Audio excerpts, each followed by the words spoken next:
அனைவருக்கும் வணக்கங்க. நான் டிஎஸ் அஸ்ட்ராலஜி பேசுகிறேங்க. நம்ம இந்த இரண்டுக்குரிய அதிபதி பற்றி பேசணுங்க. நேற்று கொஞ்சம் பேசியிருந்தோம். என்னென்னு பாக்கி நிறையா இருக்குங்க. ஸ்டூடெண்ட்டு முழுதும் தெரிஞ்சுக்கோங்க. இரண்டுக்குரியவர் உச்சம் ஆட்சி பெற்றால், இரண்டுக்குரியவர் லக்னத்தை ஒன்றுன்னு எண்ணுங்க. இரண்டாம் இட அதிபதி ஆட்சி உச்சம் பெற்றிருந்தால் ஜாதகர் உயர்ந்த நிலையில் உள்ள குடும்பத்தில் பிறந்தவராக இருப்பாருங்க. லக்னம் ஒன்றுன்னு எண்ணுங்க. ரெண்டுக்குரியவர் உச்சம் ஆட்சி பெற்று நின்றிருக்க, அங்கே நிற்க லக்னாதிபதி போய் நீச்சம் அஸ்தமனம் பெற்றிருந்தால் ஜாதகர் உயர்குடையில் பிறந்து தாழ்ந்த நிலைக்கு செல்வாருங்க. ஜாதகர் கண்டிப்பானவராகவும் இருப்பாருங்க. இரண்டுக்குரியவன் நீச்சம் அஸ்தமம் பகை பெற்று இருந்தால் ஜாதகர் குடும்பம் நல்ல நிலையில் இருக்காதுங்க. இரண்டுக்குரியவன் நீச்சம் அஸ்தமனம் பகை பெற்றிருக்க லக்னாதிபதி போய் உச்சம் ஆட்சி பெற்றிருந்தால் ஜாதகர் தாழ்ந்த குடியில் பிறந்து உயர்ந்த நிலைக்கு அடைவாருங்க.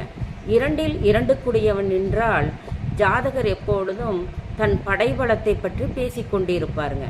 ஜாதகர் சிறந்த திறமையான பேச்சாளராக இருப்பாருங்க. ஜாதகன் சுய சம்பாத்தியத்தின் மூலம் பணம் சேர்ப்பான்.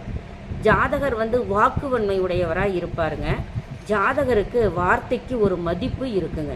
அந்த இடத்துல லக்னத்திற்கு 2 லக்னாதிபதி நின்றால் ஜாதகர் பணம் பொருளை தேடி அலைந்து கொண்டே இருப்பாருங்க.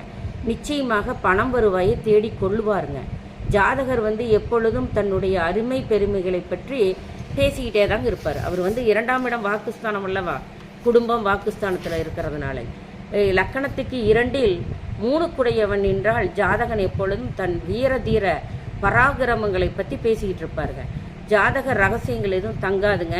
ஜாதகர் வதந்திகளை அதிகமாக பேசுவாருங்க. இளைய சகோதரன் மூலம் ஜாதகருக்கு பண வருவாய் உண்டு. 2 3 என்றால் ஜாதகனின் இளைய சகோதரன் செலவாளியாக இருப்பானுங்க. அதிக தூக்கம் கொண்டவனாக இருப்பானுங்க.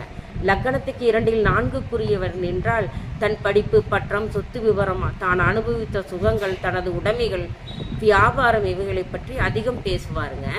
ஜாதகருக்கு தாய் மூலம் பண வருவாய் இருக்கும். வீட்டு வாடகை, நிலக்குத்தகை, வாகனங்களை வாடகைக்கு விட்டு அதன் மூலம் பண வருவாய் பெருக்கிறதுங்க. ஜாதகர் தாய் ஆதாரம் இல்லாத எந்த ஒரு காரியத்திலையும் ஈடுபட மாட்டார். தாயார் ஜாதகரின் குடும்ப நலனில் அதிக அக்கறை காட்டுவாருங்க. நன்றி. சுபங்க.